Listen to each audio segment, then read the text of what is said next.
is the Revisionary Podcast with your host, Juan Carlos. The Revisionary Podcast. Hello, Revisionaries, and welcome to another episode of the Revisionary Podcast. As always, I'm your host, Juan Carlos. So, before we jump in, I want to say thank you for those of you guys who started following us on social media. I'm seeing that you guys are starting to respond to some of the things that I'm saying. And I just want to let this be another reminder that April 10th, we do have that live show. It will be at noon Eastern on the Bullhorn app. So please make sure that you tune in. Like I said, if you want to see who the special guest is, go check out our social media. The information is readily available. And I want to continuously thank all of you who support us week in and week out. If this is your first time listening, the way this works is we bring on guests, usually comedians, who tell a nonfiction story about their lives in which they wish things had gone a little bit differently. Afterwards, I give them an opportunity to tell the same exact story, except this time they can change any facts or details that they'd like about the story. So, in addition to that, this has been a fun week for me. So, just a little bit about me. I've been following along with the NCAA tournament, and it's been wild.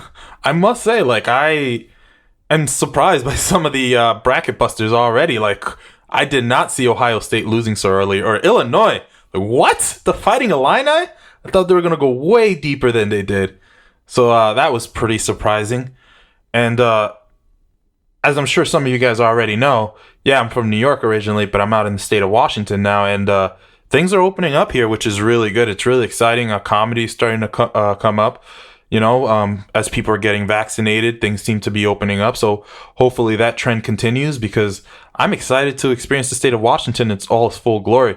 Also, if you've never been to the state of Washington, highly recommend it. I will say I've lived in New York. I'm from New York, so I don't know if that counts, but I've lived in New York, I've lived in Florida, and now I've lived in Washington. And I think that Washington might be one of the most aesthetically beautiful places I've ever seen. I've never lived in a state where you can see the mountains and then go down by the water all in one day. That is wild to me.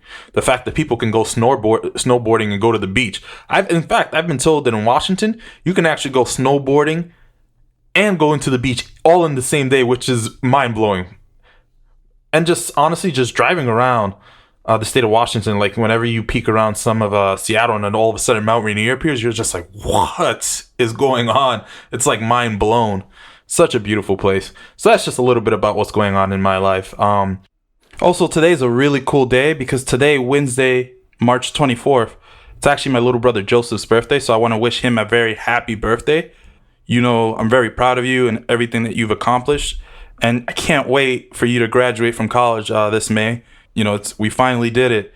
It's so great. Go Cornell, go Big Red. Woot woot. Let's do this.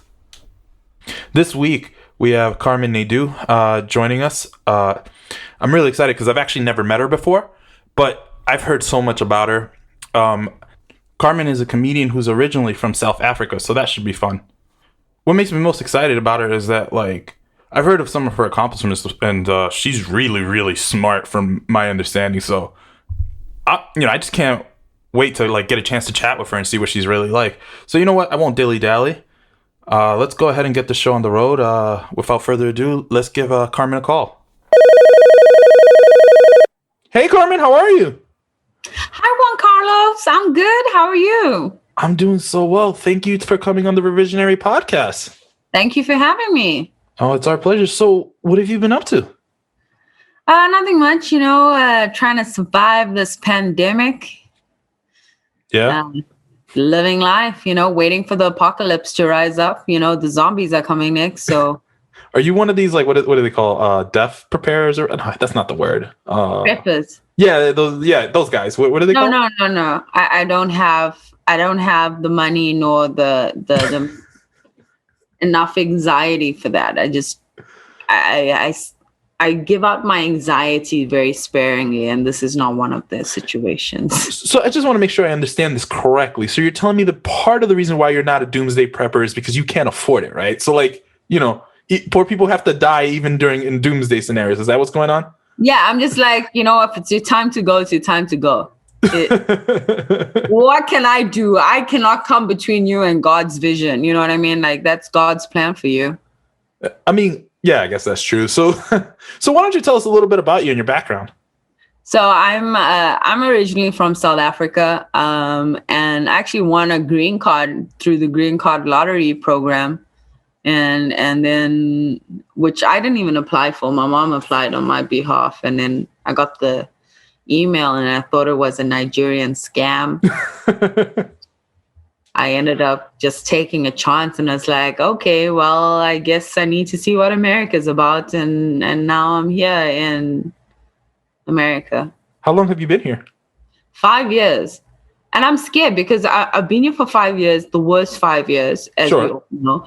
And now there's an apocalypse that may happen, like a zombie apocalypse. And I'm thinking like, oh my God, like movies always start in New York City, and that's where I'm like. So you seem really concerned with this apocalypse. I gotta ask, in this apocalypse scenario, are you the zombie doing the biting, or are you the human getting bit? I feel like I'm that odd immigrant person that's like the comical relief in the movie. You know what I mean? Yeah, you know what? I could totally get that. So for background, so you're originally from South Africa. You've been here 5 years. How'd you get into comedy? Started comedy in South Africa. Actually, I used to party a lot, like most of us do when we're younger. I partied a lot, and people would just invite me to their parties to tell jokes. Like they'd be like, "Oh my God, you're so hilarious! Come to my party and tell these stories." But I didn't know stand up as a thing. I was just like, "Oh, cool! I'll come to your party, free food and booze." Like, okay, yeah. And then I started doing stand-up comedy in South Africa. How does the system work in South Africa? Is it the same as in New York? New York is cutthroat. You know what I mean? Like New York is like, I don't know what New York, I can't, oof. New York is intense. No, South Africa is not that intense. Like when I started it, I think I've been doing comedy almost 10 years now. Maybe less than that, like 8 years, I think it is. But when I started, it wasn't really like Trevor Noah wasn't as famous then. Like he was just coming up at that time. Right. So it was a little bit different and easier to break through because people didn't really know what stand-up was. They were like, oh, a talk? A TED talk? A presentation? I have to pay to hear you talk? Yeah. Why don't you just come home, have tea and talk to me? So it was like that kind of vibe, Right. No, I get that. So let me ask you this then. I don't know where in South Africa you're from. I don't know where in South Africa Trevor's from. So I'm sure you get this question all the time. So let's just squash this right now. Okay. Do you guys know each other coming up through the comedy scene in South Africa? No, I started comedy after Trevor. Like I started comedy just before Trevor Noah was on the precipice of worldwide fame. Got it. But I know people that know him. I've met him a few times before he was famous. Yeah. Like when he was doing open mics and stuff. But I didn't know him personally. We're from two different cities. Got it. Because as far as I was concerned, South Africa was like a 30-minute walk from one side to the other. I don't know anything. Yeah, I feel like a lot of people think that. Like, we're pretty big, guys. Like, what U.S. state would you say is about the same size? State. I don't know. I don't really know your U.S. states, and I feel like I should. In case I write the citizenship test, I should know like New York is like 10,000 square feet or something like that, right? You know what's funny? You not knowing geography might be the most American thing you've said so far today. just want you to know. No, but I know countries. I know flags. I know capital cities. Yeah. I know states. I just don't know land area sizes. Like you're asking me very specific. Like I'm not a town planner. You know what I mean? Look, I get that, and I'm like half teasing you, but like the fact that you know the most U.S. states and like countries and capitals is very un-American. I want you to know that. Like Americans, we don't do geography at all. I mean, you don't. I mean, a lot of people, when I move here, they're like, oh, where you from? And I'm like, South Africa. And they're like, what country? I'm like, South Africa? That's a country? They're like, but yeah, like, is that next to Kenya? I got a friend from Angola. Do you know him? And I'm like, no, it's like 2 countries away from me. Like, we're not even bordering countries. Like, I don't. why are you taking me to a West African food place? Like, be fair. Okay, look, I will say this. Like, at risk of looking stupid, I'll admit that is a little confusing. Like, if you tell me you're from South Africa, yes, I assume the country. But when people say West Africa or East Africa, it is also very understandable why someone would hear South Africa and think you meant the southern part of the continent. Yeah, then you say Southern Africa, right? I'm not saying South Africa. I'm saying Southern. That's a fair point. That is a fair point. I mean, I reiterate and say Republic of South Africa, and it still confuses them.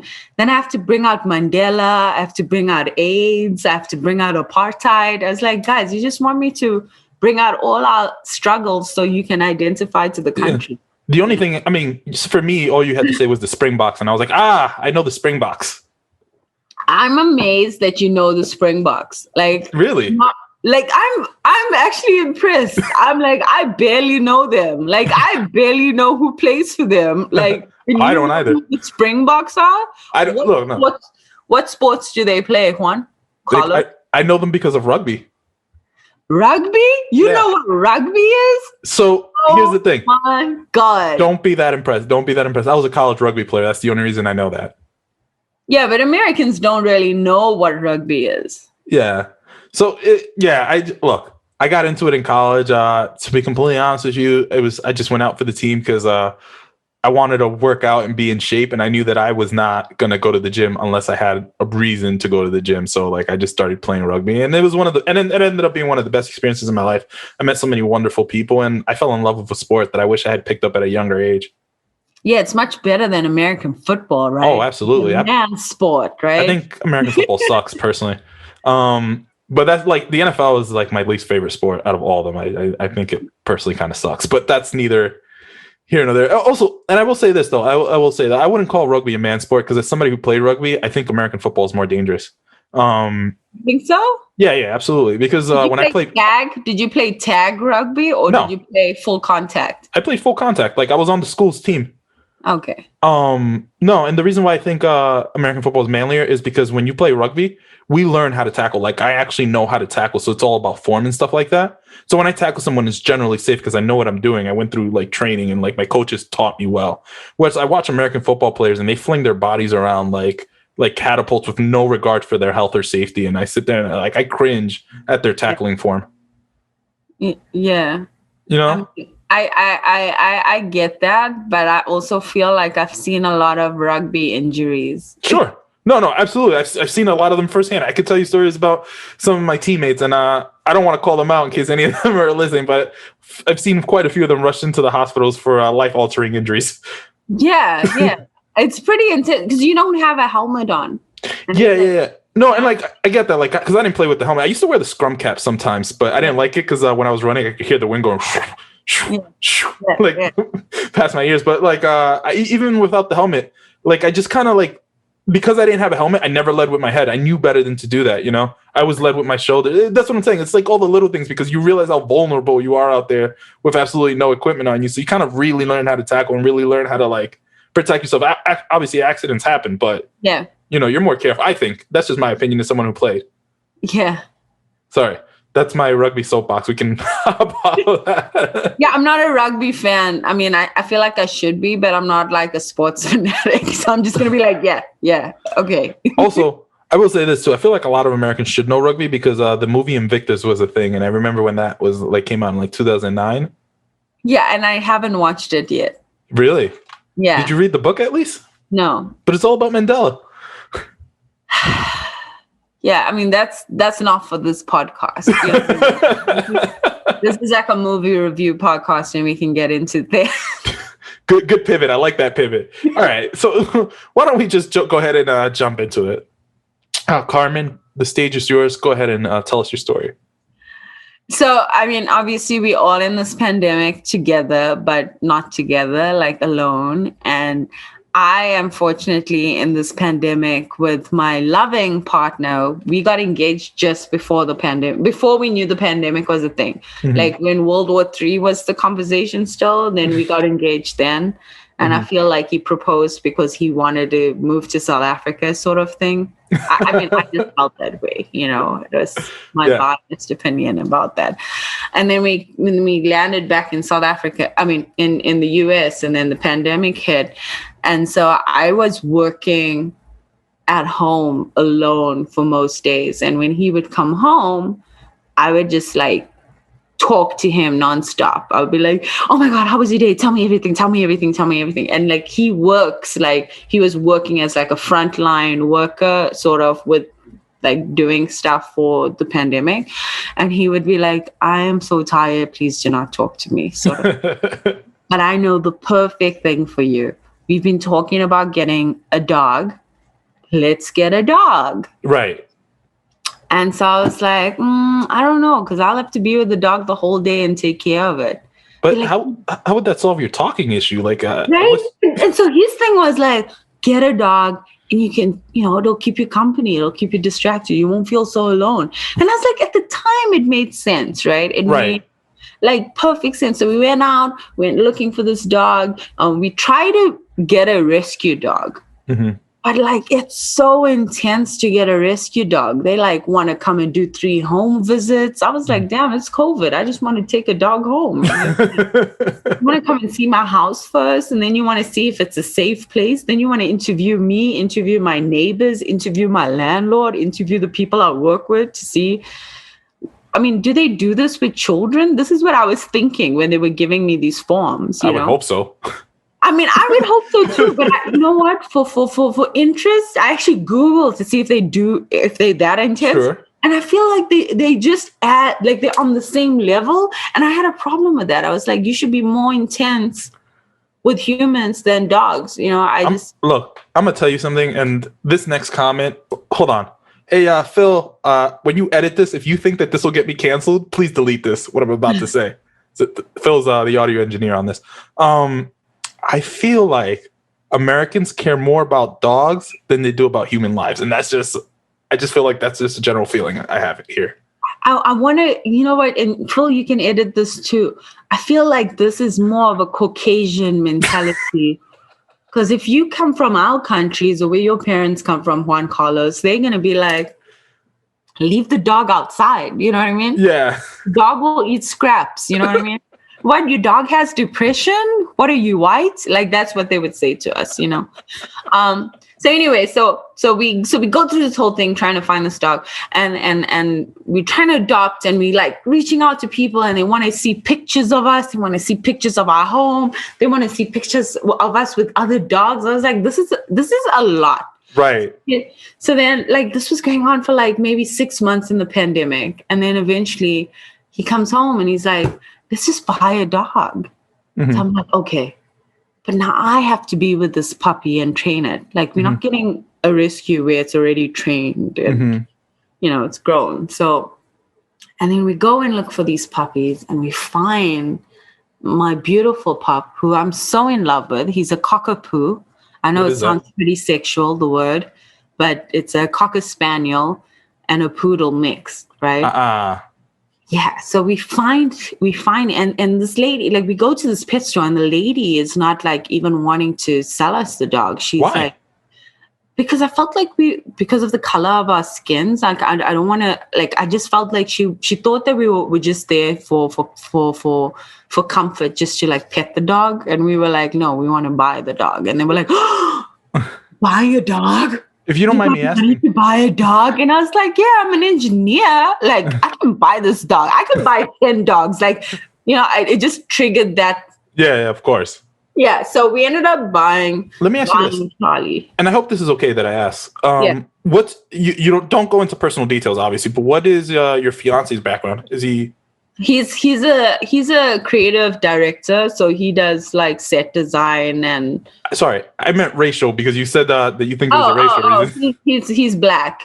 Got it. Okay. So that's what I was saying. So you felt it was definitely 100% a color thing. I got it. Yeah, because it was like we tried all the stores in Brooklyn and Manhattan, and they were like we were just like, not really what we're looking for, overpriced. And then we decided to go upstate New York. Mm-hmm. And we upstate New York, and it's very white, like we were the only people of color, except for the people like working behind the desk. And for the people listening, just so they can get a sense of what we're really talking about, would you mind sharing your background as well?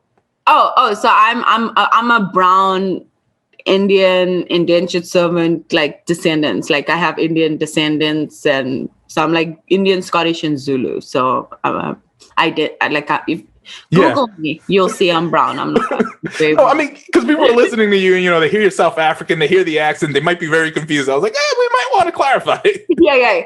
I mean, like I feel like at times I could present as Arab, and like if you're working in this very like white neighborhood, and then this like Arab looking girl with this dark skinned black man walks in to buy a dog, you're gonna be like, really?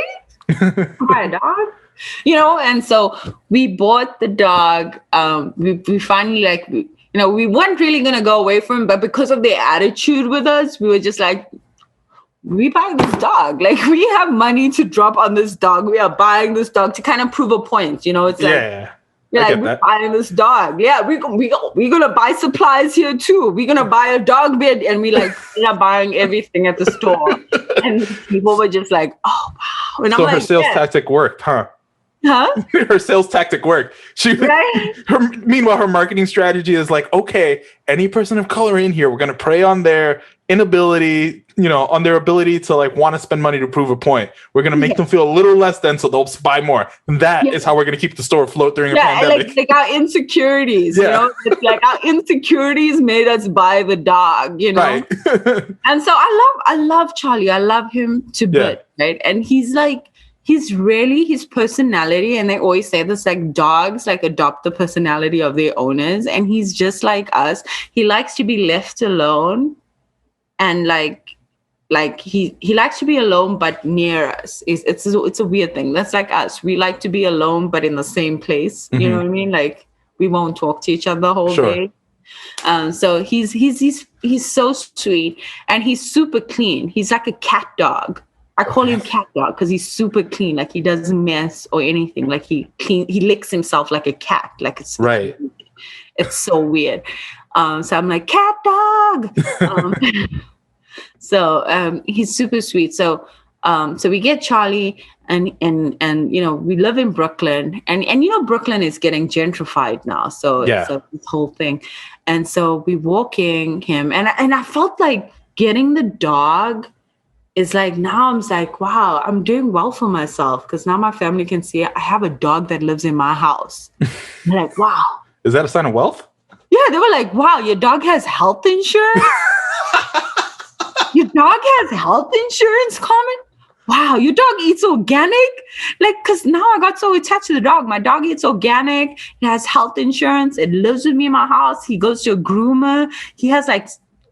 My dog is taken care of like better than some of my family members. And they tell me that. And you know what? I'm not going to deny it when they tell me. I'm like, yes, it's my baby. It's my son. This is my son now. Your dog is doing better than some Americans. Right? I'm like, listen, I came here to America with a struggle, and now I'm living my best Caucasian life. Okay? So here we are. Claim your Scottish roots, girl. Go ahead. Right? So we do this. We got him on a schedule, and we walk him around the block. And Brooklyn's. If you've been to New York City, I'm from New York. Yeah. The streets aren't clean. No. Streets. You find crazy things, and we actually took him for a walk. I walk him every day. And when he comes in, I wipe his little paws off, and. Yeah, no, he wipes his paws. He washes his hands before he eats. Yes, Juan Carlos. I know you think that's hilarious. That is hilarious. I'm dying over here. we wipe his little feet, and he's like, he's like a little prince, put it that way.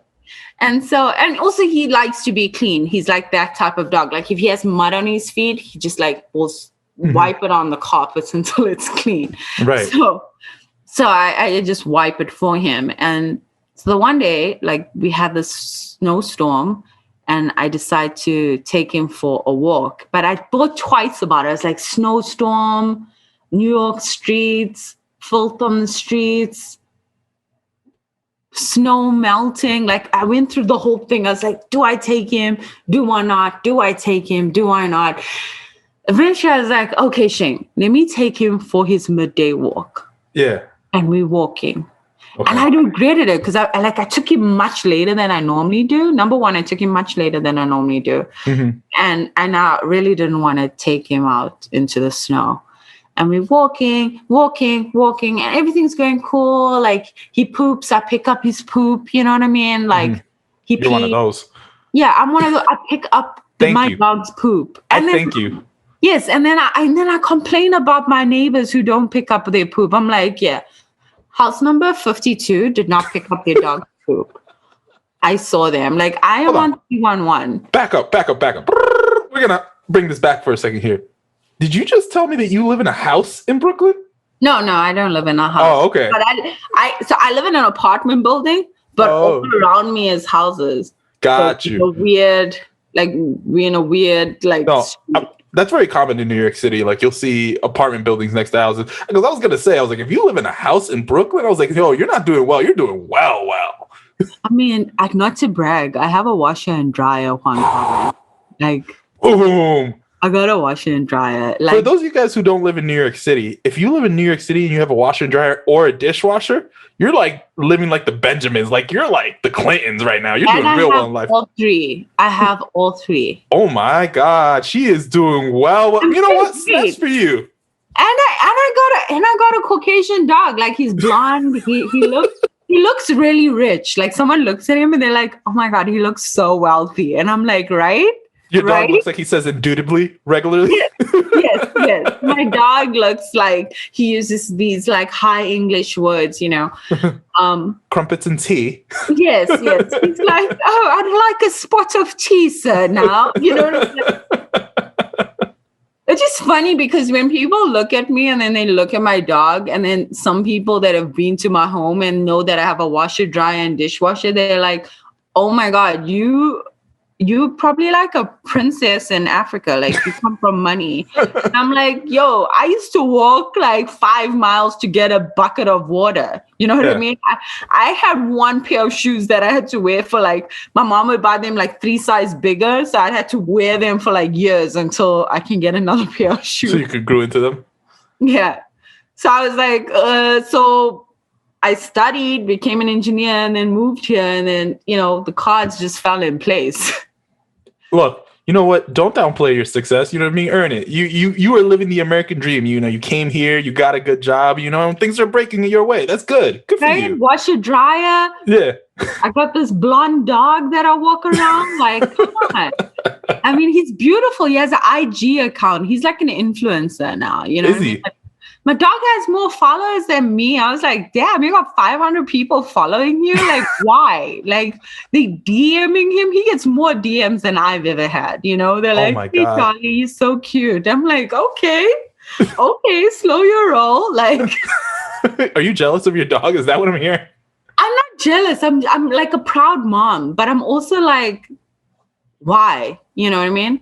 So we're walking around the block. Back to the yeah, of course. So we're walking around the block, and you know, I pick up his poop, and you know, I complain about the neighbors on 311, and I take the pictures so I can upload them onto 311. For those who don't know, 311 is like the New York City, like you complain about people that don't abide by city laws, basically. So 311 is what you call if you have a problem, but it's not important enough to call 911, which is the police. Yeah. So I just had a problem that people were not picking up after their dog's poops, and I was, you know. So understandable. I hate that, but go on.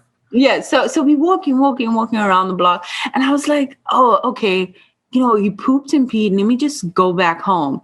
But I was like, no. The kids love to see Charlie when he walks past the school. Mm-hmm. Let's walk past the school because they love to see Charlie, and maybe the kids will come and greet him. Mm-hmm. So we walk past the school, and I never take that route. Like I never walk past the school because there's like always a bunch of kids. But I thought it's cute, you know, there's snow, you know, kids will be out there. And we walk past the school, and the kids come and they all like greet Charlie and whatnot.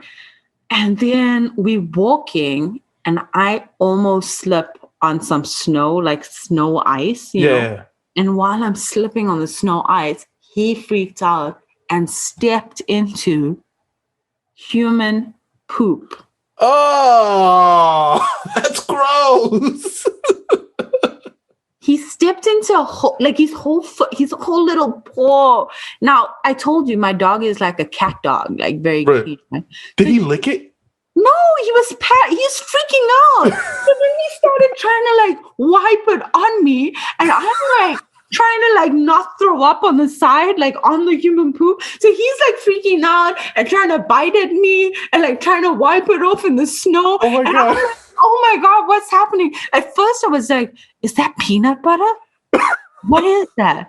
And then I went closer and I was like, ugh, you know, and then he was like wiping it off, biting me. I was like, oh my God, he got poop on him. So I'm like putting his paw into the snow, hoping like the snow will take out most of it. Yeah. Because I don't want it to come into my house, you know? Mm-hmm. My apartment. Let me just be clear, because Juan Carlos will be like, oh, you got a house?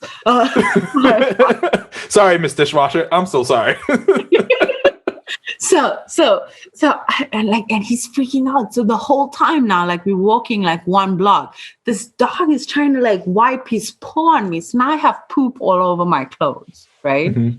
Human poop all over my damn clothes, right? Mm-hmm. And people asked me, like my partner was like, how did you know it was human poop? I was like, because it looked like human poop, like it was too big to be a dog's poop, mm-hmm. and it smelled like not like a dog's poop, you know? Okay, so excuse my ignorance here, but what does a dog's poop smell like that's different than a human poop? I just feel like it didn't smell, it just didn't give me a dog poop vibe, you know what I mean? And how many human/dog poops have you smelled to be able to make an informed opinion on this? You lived in New York City, Juan Carlos. You know the answer to that. You don't need me to tell. I know. I've seen a person take their pants off and shit in the middle of the street. So have I actually seen that too. Yeah, I have. I'm not gonna lie. Just on the subway, people like just squat down, especially at 2 a.m. Yeah, you're right. You know what? You're right. I'll give you that.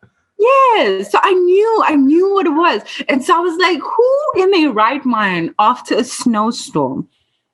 After the snowstorm decides, hey, you know what would be cool? Let me walk out into the snow, take my pants down, and poop on the sidewalk so that my poor Charlie can walk into it. Like, who came up with this diabolical plan? That's what I was trying to figure out, you know? Yeah. So I get Charlie into the house and I'm freaking out at him. And he's like, why is she screaming? Because I'm literally like screaming. I'm like, it's the poop, you know? And he's like, why is she doing that? Like, there's poop on me. And he's like barking at me. I throw him in the tub. Like, I don't throw him aggressively, but like I put him in the tub and I run water. And now I have to clean this whole poop thing. And I'm like trying not to throw up. And it was a whole thing. Why didn't you wipe his feet off in the snow? I did, but it was so much. Oh. It was a lot. So it was like all the way up his whole... Oh, I see. His whole leg was in it. So for those of you guys who couldn't hear her over me, what she was saying was that his entire like paw all the way up his entire leg was just covered. See, at first I was imagining like, you know, like he just like stepped in it, like so his paw was dirty. But now I'm imagining like he dipped his like whole leg in pudding. Yeah, that's really what it was, but it was poo pudding. Or like peanut butter, I guess would be more accurate, right? Because that's the color you said. Like from a distance, and I have like sinusitis, so I can't smell that clearly. So I was like, from a distance, I was like, oh, is that peanut butter? And then I put his paw up, and I was like, oh, and the whole thing, you know.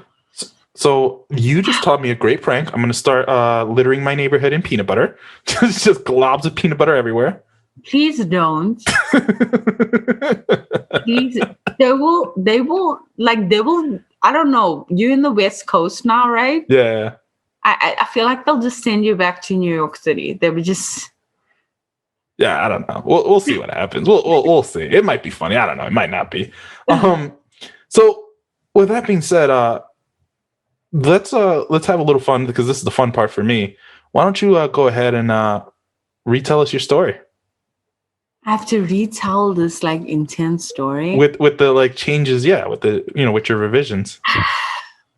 Let's make it revisionary. So I was thinking about how could I retell the story, but because Sure. like I love Charlie so much now, like I've like been so attached to him because I was like, maybe if we didn't get him, then I wouldn't have to have a pandemic dog to worry about to walk around my block. Right. Life would be better, you know? But then I was like, but then I wouldn't have Charlie and he wouldn't have his 500 followers. You know what I mean? And I wouldn't know the feeling of someone sliding up into the DM. So it can't be that, right? Then I thought about it and I was like, you know what? The revision would actually be that I should have just trusted my gut. When I sat here and there was that snowstorm and the snow settled, Yeah. and I was like, maybe I shouldn't go out. Maybe I should wait. Two things should have happened. I either should have gone out during the snowstorm, because I don't think anyone would have taken a poop during the snowstorm. I think they waited for the snows to settle, you know? I feel like that's the perfect way to hide. You know what I mean? Like it's snowing, no one's outside. That's when if you're going to do it, that's when you do it, right? Because no one's outside. I feel like you've done this before, Juan Carlos. Like, you know the mind of a pooper, you know? Like, I mean, I know we all poop, but like, you know the mind of pooping in a snowstorm. Have you done this? No, first off, no, I have never pooped in public. That is not something that I do. However, I am a native New Yorker, and sometimes there's no bathroom, and you just got to find your corners. And I just think, like, what's the perfect cover? You know what I mean? Like, not that I have, but I personally have not done this. But I'm just saying. Mean, you're giving a very like in-depth view to the mind, and I'm like questioning it now. No, Like, I'm about to unfriend you on Facebook. That's not mad. Like, no, but you know what? I was contemplating and what I should have done is not take him out, or taking him out and not walk past the school. Mm-hmm. Because I feel like this was probably a kid that pooped because it was so close to the school. That makes sense. And I was like, I should have just not taken him past to the school. So if I had to redo the story, I would have just been like, hey, Charlie, let's go for a walk. Oh, you pooped and peed down the block? Turn around. Let's go home. No one steps in poop. No one freaks out. No one thinks it's peanut butter. We all good. You're not freaking out when I'm throwing you in the bathtub with water and like, what's happening? Another bath, you know? You're done. Let me ask you this. Hold on. What? So this was the height of the pandemic. So the first thing I want to ask is I'm trying to figure out why you wanted kids petting your dog in the middle of a global pandemic. Like, what was your... It wasn't in the middle. Like, I got him in the middle, you know? But this happened like now, like a month ago. Right. Like a month ago when COVID still existed and it's mutating. COVID is still existing, Juan. It's not, Juan Carlos, it's not going anywhere. It still exists, you know? No, I'm just teasing. I'm just giving you a hard time. But the kids were back at school, and I know the kids love him. Like, you're going to see a picture of my Charlie. He looks, just check his IG. It's Charles in Charge. He looks like a teddy bear. Okay. He's cute. I believe it. I mean, I'm excited to look through this. The IG. I mean, have you ever tried to clean a teddy bear which had like a chocolate like Nutella on it or something? I don't know. I'm trying to. No, the answer to that is no. I didn't know what Nutella was until I was 25. So there's that. Okay. Nutella in my house, it was peanut butter or jelly, not or. Okay. Have you ever had peanut butter on fur? Or peanut butter on a blanket that you had to try and clean out? No. I mean, no. Maybe on my shirt. Know. I'm trying to like give you a visual. No. I get the visual. I understand why this was gross because I'm just imagining like it caked in like fur and like hard to get out. So I get it. That's why I went with the pudding example because I've spilled pudding like, while eating in my bed. That's why I don't eat in my bed anymore. Good for you. Yeah. That just felt weird. I don't know why. Do you feel weird or is it just me? What? Not eating in your... No, the whole pudding thing. Okay, so I'm the weird one. Got it. No. I mean, I I'm just like, be more careful. Like my mom would say, just don't have teaspoon lips. I don't get the analogy really, but she would be like, you have like every time you spill something, she like, you got teaspoon lips. And I was like, what does that mean? Oh. My mom's analogy is that if you take a teaspoon of something, like if you take a teaspoon of food or liquid, like a teaspoon can only hold so much, so it spills over. Yeah. If you would say you have teaspoon lips. That's cute. I like that. I really like that. All right. Well, I'm going to say this. Like, I'm so thankful that you came on the podcast. Like, that was a super adorable story. Thank you. I mean, we've been wanting to do this for a while, so. That's true. Just so you guys know, I've been trying to get her to sit down with me for like, 4 or 5 months now? Yeah. So she's a very busy woman. It takes for someone to date me, just so you know. Like, it takes for him. So a lot of persistence. Got it. Yes, exactly. No, but she has a lot of things going on. So it was pretty cool that she sat down with us. Before I let you go, though, we have a few traditions on this podcast, and this is just how we like to end it. The first one is we like to pick a charity at the end of every episode to highlight. Usually we pick one that the guest is passionate about. Do you have a charity that you're passionate about? So I'm passionate about education, especially in South Africa. And I feel like the way forward in just change in the world is through education. And the more people that get educated, the more change can be impacted, through one another. And so a very good friend of mine, it's funny because you brought them up. If I know, a very good friend of mine is the director of this foundation, and it's Trevor Noah's foundation. And it focuses on education and helping learners back in South Africa gain the appropriate skills to really go forward and go into higher education institutions like university. And it focuses on helping train teachers and equipping them with like leadership capacity and tools for scholars, for teaching their schools and youth. So my foundation that, I selected was Trevor Noah's foundation. So if you have a chance, have a look at it. They're doing really great things in rural schools back home in South Africa. So just out of curiosity, just to be clear, the name is Trevor Noah's foundation? Yeah. Oh, okay. I was like, Trevor Noah Foundation. Got it. Trevor Noah Foundation. I was like, okay, so what's the name?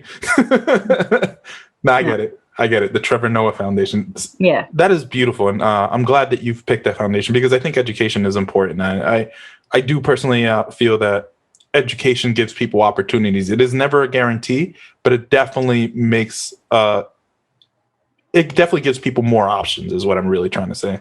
And you know what? I'm like a testament to it. Like I'm the first person in my family to go to college. My parents didn't go to college, and they grew up in very poor circumstances, put it that way. And I have a dog now. Do you know what I mean? Like, I'm doing great. I have a dishwasher, guys. So if you donate to this foundation, more kids will have dishwashers and dogs. You know what I mean? Like, let's not dissuade people from donating now.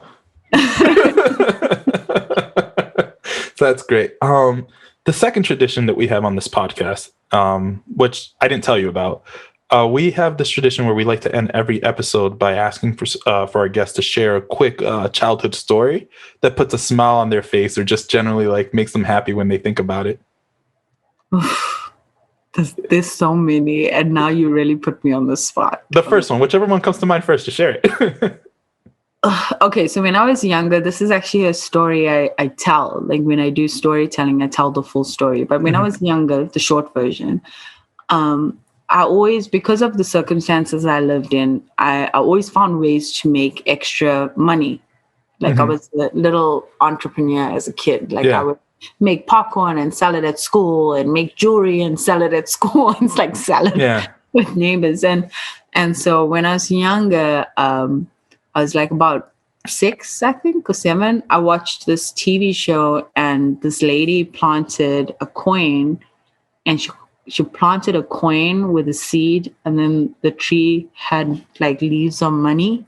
And I thought that was a real thing. Okay. Yeah. And so I remember having a conversation with my mom, asking her, because my mom worked at a bank, and I'd be like, where does money come from? And she's like, money's made out of paper. Money comes from trees, you know? Uh-huh. So I was like, oh yeah, these totally track. Like these two things track, right? Yeah. And so I would come home from school and like water this tree. I planted this money tree, which I thought was legit. And my father like followed me the one day and he was like, what are you doing? And I was like, nothing. And he's like, what are you planting? What is this that you planted? And I was like, I can't tell you because you're going to steal my money. And he's like, what do you mean? And then I told him the whole story and he thought it was hilarious. He just laughed in my face. But like at hindsight, he broke my little heart. And now, like when I think about it, I was like, yeah, it is quite funny as an adult. Like if a kid told me that they made a money tree. That is so cute. Honestly, that is such a cute story. Thank you for sharing that. I love that. Love that. The money tree? Yeah, the money tree. I love that. That's cute. They do sell money trees, but the leaves aren't money. It's just called a money tree, just so you know. No. Good luck. It brings good luck into the home. Oh, okay. Well, that's good to know. Well, on that note, do you have any last words for our revisionaries? Keep revising your stories. No. Don't tell them the truth. No. Don't walk your dog in New York City, especially after a snowstorm. That's my last words to you. And I host a weekly comedy show called Give Me the Mic. So if you follow me on Instagram or Twitter, you'll see that. And yeah, that's about it. Do you? What's your Instagram and what's your Twitter so people can follow you? So my Instagram, Twitter, Facebook, website, everything's the same. It's Karmen with a K, Karmen, Naidoo, Naidoo. And that's on all platforms. All right. Beautiful. Well, with that being said, again, thank you so much for coming on. And I'm sure our revisionaries are excited to hear from you. And you were wonderful. Thank you. Thank you. Thank you for having me. Thanks, Juan. The Revisionary Podcast. I actually really like that story. So I'm about to make a really big confession to y'all. Please don't come for me. I'm not really a pet person. Like, I think it's cool if you have dogs and cats and all that. Like, bro, I think that's wonderful. I think that's beautiful. I just personally don't want to own any pets. I don't want the responsibility of it. And it's just not for me. You know what I mean? Like, to each his own. I know not to take on pets because they deserve a loving household. They deserve a loving household. And I don't know that I can give them that. So I'm just not going to. But I think that that's such a super adorable story. Like her poor little puppy just stepping in it. That it's both gross and cute at the same time. So I'm glad that I got to hear that. And honestly, I really enjoyed talking to her. She's, how you say, like, I don't know, like we were just vibing, like on just like, it's crazy how I can meet someone one time and I was like, I just vibe with them. I just get along with them so well. So that was really fun for me.